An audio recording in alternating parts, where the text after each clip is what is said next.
Muito bem, já estamos de volta com o TV Manaus e vamos dar uma olhadinha na agenda dos candidatos ao governo do estado. Lembrando para você que agora nós temos 4 candidatos, vocês vão entender melhor a partir de agora. Vejam aí o candidato à reeleição, o Renan Filho, do MDB, às 9 da manhã participa de um café da manhã no auditório da Federação da Agricultura aqui na nossa capital. Depois, já no finalzinho da tarde, caminhada com Francisco Salles e lideranças no Bebedouro. E à noite, encontro com Davi Davino e lideranças no Yacht Clube Pajuçara. O próximo aí é o Basile do PSOL, que hoje grava programa para o Guia Eleitoral. E depois, o Josan Leite, do PSL, reunião às 11 da manhã com a equipe de campanha e depois, às 2 horas da tarde, reunião com técnicos sobre planos de ação para o futuro governo. E agora vai surgir aí para você a novidade, para você que não acompanhou, o Fernando Collor, do PTC, desistiu da candidatura e quem está na coligação é o Pinto de Luna, do PROS, que não informou a agenda, até imagino que é óbvio que ele não informa, porque está estruturando aí os passos da campanha. Na chapa é o vice, é o Alberto, sexta-feira, né? Alô? Ah, o Jorge Sexto, eu que fiz confusão. O ex-vereador Jorge Sexto, junto com o Pinto de Luna, aí substituindo o Fernando Collor, do PTC. E é isso aí, essas são as mudanças para você que acompanha aqui na nossa telinha a eleição. Hoje ainda temos Saber em Debate com o professor Luiz André, muito legal. Você está aí ansioso, né? Mas a gente tem antes uma reportagem do Fernando Palmeira, que você está acompanhando toda aquela polêmica das multas, ressarcimento das multas, SMTT na telinha e os detalhes com Fernando Palmeira. Sinalização no trânsito é imprescindível para a segurança, seja ela vertical, horizontal, eletrônica ou não. Radares eletrônicos, os conhecidos e abominados para o público aí, os pardais, geraram multas. Essas multas estão sendo questionadas no Poder Judiciário se foram válidas ou não. E nós vamos saber aqui da Superintendência Municipal de Transporte e Trânsito de Maceió, do diretor-presidente, como é que está essa expectativa do cidadão receber, ter o ressarcimento ou não do que pagou por essas multas. Antônio Moura está aqui conosco e nos fala sobre essa expectativa. Isso, Fernando. Nós temos uma ação, temos na verdade uma decisão judicial que determina o ressarcimento de todas as multas provenientes dos radares, os conhecidos pardais, né? A fiscalização eletrônica em Maceió, que infelizmente não está funcionando mais no momento por conta dessa decisão. Nós estamos recebendo todos os protocolos de pedido, então o cidadão tem que ir até a SMTT, levar uma cópia da multa, cópia do documento do carro e de seus documentos pessoais e fazer a solicitação do reembolso, tá? Nós estamos protocolando tudo isso e a partir de dezembro, é a nossa previsão, a gente inicia os ressarcimentos. Como é a expectativa da volta dos pardais a funcionar em Maceió? Olha, a Prefeitura acredita ainda no retorno da fiscalização eletrônica. Obviamente podem ser feitos alguns ajustes, mas é imprescindível esse retorno. A gente ainda tem essa esperança, por isso a apelação que foi feita. Maceió vai ser uma das únicas capitais do mundo que não vai ter fiscalização eletrônica de limite de velocidade, né? A gente vai estar com nossas vias totalmente liberadas para aqueles condutores que gostam de colocar 100, 120, 130, 140 em seus veículos, causando acidentes, arriscando a sua vida e a vida de terceiros. Então a gente espera que os radares, que a fiscalização eletrônica possa retornar. Mas isso não acontecendo e a apelação não sendo acatada, nós iremos efetuar as devoluções. Já está sendo programado para dezembro o início das devoluções, obedecendo ao que foi protocolado, né? A ordem de protocolos feitos na SMTT. Os valores a serem ressarcidos são gigantescos. Temos o próprio Departamento Nacional de Trânsito, Denatran, diz que quase 1 milhão de reais estão sendo devidos e poderão, realmente deverão, quem sabe, ser ressarcidos ao cidadão? Olha, se a gente for somar todas as multas provenientes dos radares, dá um montante, Fernando, de 10 milhões de reais. Infelizmente, nós tivemos muitos condutores. A gente tem, no dia a dia da cidade de Maceió, muitos condutores que não obedecem à sinalização de limite de velocidade. Como também não obedecem placas de proibido estacionar, vaga de idoso, o fluxo da via pegando contramão, trancam cruzamentos, param em cima de faixas. Então a gente tem uma série de infrações cometidas diariamente na cidade de Maceió. E o limite de velocidade é a maior delas e a que causa mais acidentes. Então a gente tem um montante bem maior do que esse valor. Esse valor, nós temos um valor de 3 milhões aproximadamente que ficaram retidos no Detran, tá? E um valor maior que é o valor dessas multas. Muita gente não pagou ainda, obviamente esse valor é o valor global. Se a gente for somar que todos tivessem pago suas multas, seria esse valor, mas o valor total de todas as multas, se fossem pagas pelos condutores, daria 10 milhões de reais.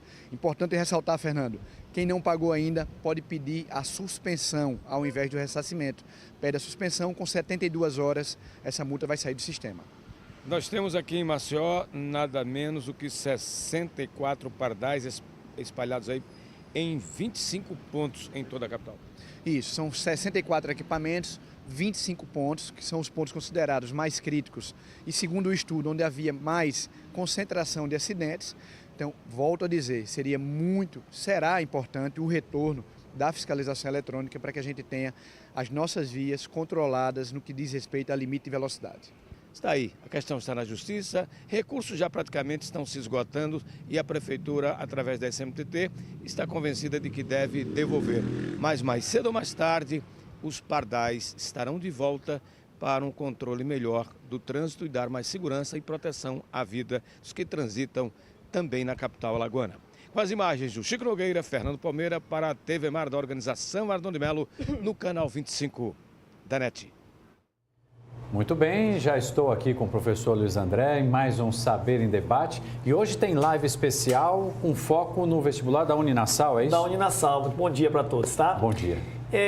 Exatamente, a Uninassal faz um exame vestibular aí, um novo vestibular, aproveitando uma oportunidade de vagas. Tão difícil ter vagas hoje, né? Até porque o Ministério acabou até proibindo a criação de novas vagas para cursos de medicina, especificamente falando, por um pedido do Conselho Federal, e vagas já remanescentes, né, vagas que já eram prometidas para a instituição, número de vagas grande, aqui vai uma comitiva muito grande aqui de Alagoas, e as provas da Uninassal, elas não são provas específicas para temas de saúde, mas normalmente eles envolvem ou o aspecto social mais geral, tocando em temáticas envolvendo cidadania, tá? Ou questões específicas, aí sim, né, para a saúde de uma maneira geral, né? Em temas polêmicos, já chegou a cair, por exemplo, a um questionamento a respeito da classe médica, de como ela entende as novas possibilidades de aborto, né? Fazendo uma alusão ao fato de que se encontra no Supremo Tribunal Federal um pedido da mesma instituição que foi a responsável pelo pedido do aborto para os casos de anencefalia, em 2004, só julgado em 2012, se encontra hoje parado, né, e se pede uma opinião aos estudantes futuros médicos, né, eu acho que muito importante, porque já envolve um dilema ético, um elemento ético muito forte, que esses meninos vão encontrar, não tenha dúvida, quando começarem o curso. Então hoje, a partir das 7h... 7h30, impreterivelmente. 7h30 às 8h30, a gente, pelo tempo, né, de regra aí do Instagram, a gente faz isso, até porque às 9 horas...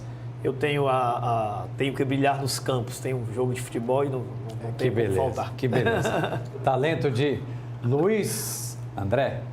E aí, para hoje? A temática que eu vou aqui desenvolver hoje, né, que nós iremos aqui discutir, ela envolve exatamente essa questão da saúde. Um fator muito importante para essas temáticas traz como fundamento a ideia de que o Brasil é um país, e hoje 210 milhões de habitantes, né, segundo o Instituto Brasileiro de Geografia e Estatística, tá, nas estimativas que são feitas, para um investimento hoje de 9% do PIB, o telespectador pode estar dizendo, mas não é um investimento alto, 9% do PIB? 9% do PIB contando com o investimento privado, né, dados aí recentes. Hoje, o poder público investe algo em torno de 4,2% para uma população de 210 milhões de habitantes. Olha que interessante essa estatística que queria trazer agora para os telespectadores, Mauro. Você pega a Inglaterra, que tem um sistema público igual ao nosso, ela investe 9. Você vai dizer, é a mesma. Não é. Ela investe 9 para todas as pessoas. Nós investimos 9 contando também com as operadoras de planos privados. Quer dizer, se você pensar hoje que nós temos aproximadamente 60 milhões de pessoas com planos empresariais ou não, coletivos ou não individuais, nós temos hoje, um pouco menos que isso, nós temos hoje então essa parcela que pode frequentar o SUS, mas que não, a parcela maior, que é a parcela pública, não pode frequentar o plano privado. Então você teria aí por volta de considerando aí esse número, 150, 160 milhões de habitantes no Brasil que dependem única e exclusivamente do SUS, são SUS dependentes, né? Exato. Para um investimento de metade dos 9%, aí um pouco menos da metade, 4,2%. Resultado, você tem uma comparação pífia aqui de alguém que não sabe fazer conta direito, vamos imaginar assim, estamos brincando. Nós temos 65 milhões de habitantes na Inglaterra para 9% do PIB, enquanto que no Brasil nós temos 4,1%, 4,2% do PIB para 150, 160 milhões de habitantes. A conta não bate. Você vai perceber que a Inglaterra investe o dobro para uma quantidade de pessoas quase 3 vezes menor, né? Então é de fato um grande problema brasileiro o subfinanciamento. Daí se tira uma série de outros fatores. 2 deles que são extremamente importantes dentro desse complexo chamado sistema de saúde são o envelhecimento populacional, que é irreversível, não é? Nós já ultrapassamos 75 anos, e a inovação tecnológica, porque o aumento dos custos da saúde, em razão desses 2 fatores, é sempre muito grande. Nós não vamos deixar de envelhecer pelas melhorias das condições técnico-científicas, e as inovações na medicina, as inovações do sistema de saúde são sempre muito caras, porque uma tecnologia inventada, Mauro, ela não faz com que a outra deixe de acontecer. Exato. A gente toma como exemplo tomografia, que ninguém deixou de fazer radiografia, por exemplo. Exatamente. Não é verdade? Que maravilha. E você falando, professor, da Inglaterra, me lembrei do documentário, acho que até a gente já comentou aqui, do Michael Moore, quando ele ficou famoso pelo Tiros em Columbine, mas depois ele fez falando do sistema da saúde lá em vários países, comparando com os Estados Unidos, né? E eu me lembro muito bem um trecho muito bacana do documentário, quando ele mostra um médico trabalhando lá e diz, você vive bem? O médico diz, não, eu vivo muito bem, muito obrigado. Então você tem 2, 3 empregos. Ele falou, não, só tenho esse. Já sei.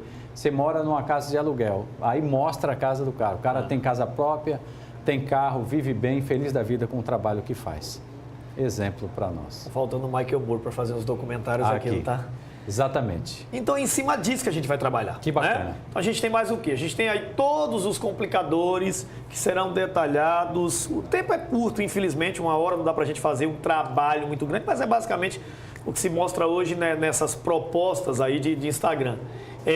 Nós temos aí como componentes o Brasil com um sistema de saúde que não dá atenção primária, é um sistema baseado principalmente numa medicina de hospital, que custa muito caro, quer dizer, a internação custa caro, e aí estão os componentes todos para a gente encurtar a conversa, entre outros. Uma tríplice carga de doenças, né, relacionadas às doenças crônicas, câncer, doenças do coração, que custa muito caro, acidentes de carros, ferimentos à bala, a questão de saneamento, zika, chikungunya. São tantos os componentes, a questão da obesidade, a própria falta de um marco regulatório no setor para poder permitir pesquisa. Eu tenho inúmeros estudantes de medicina, a maioria já passou, outros tentam, grande parte também tenta, e é interessante isso. Ninguém ali tem o desejo de fazer pesquisa, né? Eles entram para se graduar e, consequentemente, voltar-se para o mercado de trabalho. Então, são esses componentes do problema médico, do problema da saúde, que, infelizmente, levam a uma situação desesperadora, que só tende a piorar, porque a cerejinha do bolo vai ser colocada agora, diga-se de passagem. Nós temos investimentos congelados até 2036, né? Porque a emenda constitucional número 95 determinou o teto dos gastos públicos. O resultado é só, infelizmente, esperar por algo pior né? Porque nada do que está sendo prometido na campanha presidencial pode ser feito se não quebrar a emenda constitucional no começo do próximo governo. É isso aí. Então, hoje, a partir das 7h30, imperdível, mais uma live do Saber em Debate com o professor Luiz André. Muita competência para você. Professor, muito obrigado mais uma vez. Um abraço. Até excelente semana. Muito obrigado pela participação. Gente, já na reta final do TV News desta terça-feira, mandando um beijo muito grande para todo o pessoal da técnica aqui da TV Mar, que hoje eles estão demais. E quem também chega com toda a graça, modelo, jornalista Polane Santos. Polane, você continua desfilando, né? Continuo desfilando. Parabéns. Dá uma boa renda, né? É um desfile manco, mas está desfilando. Tudo bem com você? Pois é, tá tudo bem sim, Mauro. Tempo meio estranho, né? Aquele nublado estranho, insistente. É verdade. Esse nublado insistente, e a gente vai saber agora por que a gente está com esse nublado insistente. Queria pedir para que o José colocasse aqui no mapa para a gente, na nossa telinha. Olha só, Mauro. A gente tem realmente, de fato, bastante nebulosidade aqui principalmente na região do centro-oeste do país e também na região ali do sudeste do nosso país, né? Olha, aquele cavado que a gente estava falando nesses últimos dias, estava situado aqui no sul do país, realmente se dissipou completamente, foi para o oceano e aí os 3 estados do sul do país vão ter tempo firme durante os próximos dias, até que essa frente fria que se encontra aqui sobre a Argentina avance mais. Ela diminuiu o ritmo que estava para chegar entre hoje e amanhã, mas ela diminuiu o ritmo, está se aproximando lentamente do sul do país. Deve chegar, então, entre quarta e quinta-feira, na verdade, Mauro. Até que essa frente fria chegue ao sul do país, os 3 estados lá vão permanecer, então, com esse tempo firme lá por aquela região, certo? E aí a gente tem aqui subindo um pouco mais ainda essa nebulosidade, aquele cavado também que eu falei ontem, que estava em cima do Mato Grosso, levando bastante nebulosidade ali para São Paulo, também Rio de Janeiro, Minas Gerais, aqui para toda essa região também aqui do Triângulo Mineiro. Ele está perdendo mais força, mas ainda continua com bastante nebulosidade, como a gente consegue ver aqui nessa imagem. Não chove tanto, mas ainda leva um pouquinho de chuva lá para aquela região. E aí a gente sobe um pouco mais, vê aqui essa região do Nordeste, principalmente essa faixa litorânea. Eu queria pedir para que o Josiel mudasse de imagem para a gente ver aqui. Essa faixa litorânea, olha só, a gente tem uma presença realmente maior de nuvens, sim, Mauro. A gente está, na realidade, agora com predomínio de ventos vindo de leste, então toda a nebulosidade que está nessa região aqui do oceano está sendo trazida por conta do vento de leste que a gente está tendo, certo? Mas aí a gente tem um aumento, sim, de nebulosidade em toda essa região, como a gente está vendo, mas isso não significa dizer que venha chuva também. A gente teve um pouquinho de chuva durante a madrugada, só para dar uma esfriada em alguns pontos aqui do nosso estado, mas a tendência é que a gente tenha um tempo seco. Essas nuvens devem se dissipar até o final do dia, e aí, se elas se dissipam, a gente também sente um alívio nesse calorão que a gente está sentindo na realidade, que estão servindo como aquela velha historinha da tampinha da panela de pressão que esquenta bastante. Se a gente sair na rua agora, está morrendo de calor, né? Sim. E aí, quando ela se dissipar, a gente vai ter um alívio também desse calor. E aí, melhora também o tempo agora. Vale o alerta, apesar de a gente estar tendo essas nebulosidades, a gente continua com o índice de ultravioleta alto, chegando a 12. Então, fica o alerta aí para vocês que vão sair, principalmente para quem é mais branquinho, capricha na proteção contra os raios ultravioleta, certo? A gente tem aqui a configuração a zona de convergência intertropical, deu uma baixada, mas não está atingindo diretamente aqui o Nordeste, só um pouquinho de nebulosidade. É isso que a gente tem para hoje. E aí a gente volta a falar também, só para atualizar os dados, né, em relação ao tufão Mangkhut, lá daqui atingiu as Filipinas, subiu para 74 o número de mortes lá nas Filipinas, subiu para 2 o número de mortes na China, que o tufão Mangkhut também atingiu a China e tirou mais de cerca de 3 milhões de pessoas de suas residências. Já sobre o Florence, a gente tem aí o número de 24 mortos na Carolina do Sul, e na Carolina do Norte a gente tem aí 8 mortes. Então, só para fazer a atualização, a gente continua com inundações lá nos Estados Unidos por conta do Florence, que já deixou de ser um furacão. Vale a gente ressaltar aqui, passou a ser uma depressão tropical, mas ainda causa chuva forte e bastante inundação lá na região. Que legal, e a Polane já ensinou para a gente, não sei nem se o professor Luiz André sabe disso, que furacão e tufão são sinônimos. Um se aplica na América, o outro Exatamente, mas é na a mesma Ásia. coisa, é o mesmo fenômeno. É o mesmo fenômeno. Isso mesmo. Vamos lá? Vamos lá? Que hoje o Alexandre Lino foi procurar aquela bola que o Leandro Damião mandou pelos ares. E o São Paulo é líder do Campeonato Brasileiro, ele não vem hoje. Não veio hoje. Gente, muito obrigado pela companhia. Continue com a nossa programação. Não perca hoje às 7h30 a live do professor Luiz André. E amanhã, a partir das 8h30, estaremos juntos. Né, Um Polani? beijo bem grande. Com certeza, amanhã, a partir das 8h30, aqui no seu TV Mar News, eu, Mauro Pedequim, Alexandre Lino, vem também, né? Amanhã ele vem. Amanhã ele vem. Um beijo Vamos bem fazer uma grande homenagem pra para vocês. ele? Vamos sim. Sobe a letrinha. Tchau para vocês, até amanhã.